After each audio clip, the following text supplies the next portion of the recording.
आज पहली बार वो दुनिया में 200 करोड़ हो गए हैं, 200 करोड़ हो गए हैं। दुनिया बहुत खतरे में है। अगर दुनिया इसको नहीं समझती है तो दुनिया का दुर्भाग्य है। भी दुनिया में मुसलमानों के अलावा है, वो सब एक साथ इकट्ठे होने चाहिए और वो इस्लाम के जिहाद को खत्म करने के लिए लगने चाहिए।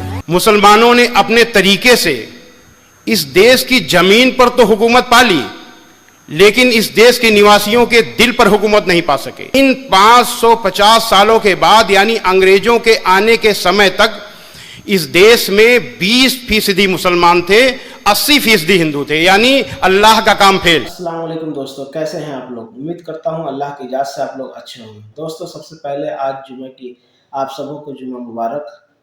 और दोस्तों, आज का जो टॉपिक होने वाला है वो बहुत ही इंटरेस्टिंग टॉपिक है, क्योंकि मज़हब इस्लाम के बारे में कोई आलिम या उलमा नहीं बोल रहे हैं, एक पंडित जी बोल रहे हैं कि इस्लाम किस तरह का मज़हब है, इसमें क्या क्या दर्स मिलता है।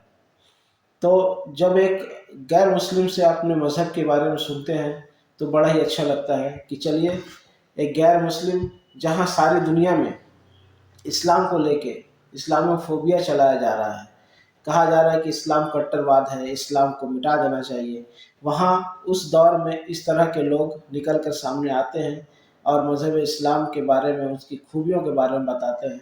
तो चलिए, देरी ना करते हुए स्टार्ट करते हैं और देखते हैं कि एक पंडित जो गैर मुस्लिम है वो इस्लाम की खूबियाँ किस तरह से बयान करता है। तो चलिए स्टार्ट करते हैं और देखते हैं। मुसलमानों ने अपने तरीके से इस देश की जमीन पर तो हुकूमत पा ली, लेकिन इस देश के निवासियों के दिल पर हुकूमत नहीं पा सके। सन 1192 में मोहम्मद शहाबुद्दीन गोरी की हुकूमत के साथ इस देश में मुसलमानों की हुकूमत कायम हुई, जो 550 साल तक चली। इन 550 सालों के बाद, यानी अंग्रेजों के आने के समय तक, इस देश में 20% मुसलमान थे, 80% हिंदू थे, यानी अल्लाह का काम फेल। 550 साल कितना होता है? सुनने में 550 साल लग रहा है, लेकिन होता कितना है जरा सोचिए। 200 साल पहले हम लेते हैं। हर 25 साल में एक जनरेशन बढ़ जाती है, यानी एक 20-25 साल के बच्चे के बच्चा हो जाता है, उसके एक लड़का आ जाता है। तो 25-25 के हिसाब से 200 साल में 8 जनरेशन बनती है, यानी ग्रैंडफादर को दादा कहते हैं। 200 साल पहले आप सबके दादा के दादा के दादा के दादा मौजूद थे, और इसमें से कोई शायद ही जानता हो अपने दादा के दादा के दादा के दादा का नाम। यानी आप जिनकी औलाद हो उनका नाम भूल गए 200 साल में। 200 साल इतना होता है, और 550 साल मुसलसल लगातार हुकूमत रही मुसलमानों की। मुंह से निकला हुआ शब्द, बादशाह ने जो मुंह से शब्द निकाला वही कानून। और इसके बाद भी मुसलमान कितने हुए? 20%, 80% हिंदू। कुछ लोग इतना उत्साह में आ गए हैं कि वेद में आपका नाम भी बताते हैं, मक्का मदीना तक बताते हैं कि वेद में मक्का मदीना का नाम भी लिखा हुआ है। ये जो अटकलबाजी की कलाबाजी है, इस कलाबाजी से कुछ फायदा नहीं होना। ये केवल मुसलमानों को खुश करने के लिए की जाती है, मुसलमानों की जेब हल्की करने के लिए की जाती है। हमको वो कलाबाजी करनी चाहिए जिससे हम अल्लाह का संदेश, अल्लाह का दीन हम आगे बढ़ाएं। वो कलाबाजी करनी चाहिए। वो कलाबाजी नहीं हो रही। वो कलाबाजी ऐसी होनी चाहिए कि जिससे गैर मुस्लिम प्रभावित हो। मुसलमान तो है ही, गैर मुस्लिम प्रभावित हो, वो काम हमको करना चाहिए। और वो हिकमत मौजूद है कुरान मजीद में, वो हिकमत मौजूद है, अल्लाह की हिकमत है। वो अल्लाह की हिकमत कहां है? सूरा नंबर 3 आयत नंबर 64 में है कि आओ एक ऐसी बात की ओर जो हमारे और तुम्हारे बीच समान है, कि हम परमेश्वर के सिवा, ईश्वर के सिवा किसी की बंदगी न करें। यह अल्लाह की हुकूमत है। इस प्लेटफार्म को अगर पकड़ा गया होता तो हम कामयाब, कब का कामयाब हो चुके होते, लेकिन हमने इसको नहीं पकड़ा। इस्लाम की बुनियाद है ला इलाहा इल्लल्लाह, परमेश्वर के सिवा कोई पूज्य नहीं है। और यही बुनियाद सनातन वैदिक धर्म की है। संसार के सबसे पुराने ईश ग्रंथ ऋग्वेद के मंडल 1 सूक्त 7 का 10वां मंत्र है, इंद्रम वो विश्व तस्परि हवा महे जनेभ्या अस्माकम अस्तु केवलः। ऐ मनुष्यों, तुमको अत्यंत उचित है कि मुझ एक परमेश्वर को छोड़कर किसी दूसरे देव को कभी मत मानो, क्योंकि पूजा करने योग्य एक मुझ परमेश्वर को छोड़कर कोई दूसरा देव नहीं है। श्रीमद् भगवद गीता में है, मत्तः परतरम नान्यत किंचिदस्ति धनंजय। पूजा करने योग्य मुझ परमेश्वर से के अलावा कोई परमेश्वर नहीं है। ये है इस्लाम की में अल्लाह की हिकमत। और इस प्लेटफॉर्म को अगर पकड़ा गया होता तो आज मामला दूसरा होता। हमारे आरएसएस के भाई कहते हैं, विश्व हिंदू परिषद के लोग भी कहते हैं कि इस देश में रहने वाला हर व्यक्ति, हर इंसान हिंदू है, लेकिन इसकी कोई दलील नहीं है। यह भी अटकलबाजी है, मनमानी अटकलबाजी है, जो चाहा सो बोल दिया। क्या दलील है इसकी भाई कि इस देश में रहने वाला हर व्यक्ति हिंदू है?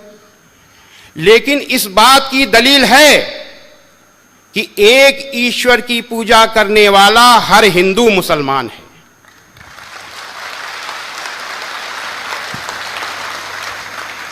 हम आप लोग नौजवान हो, हम आप लोगों से अपील करना चाहते हैं कि मुसलमान दूसरों को सबसे अधिक प्रभावित कर सकते हैं। कब? जब वो बुराइयों को न देखें और अपनी अच्छाइयों को बताएं और खुद अमल में भी लाएं। क्या बताएं? क्या बताएं?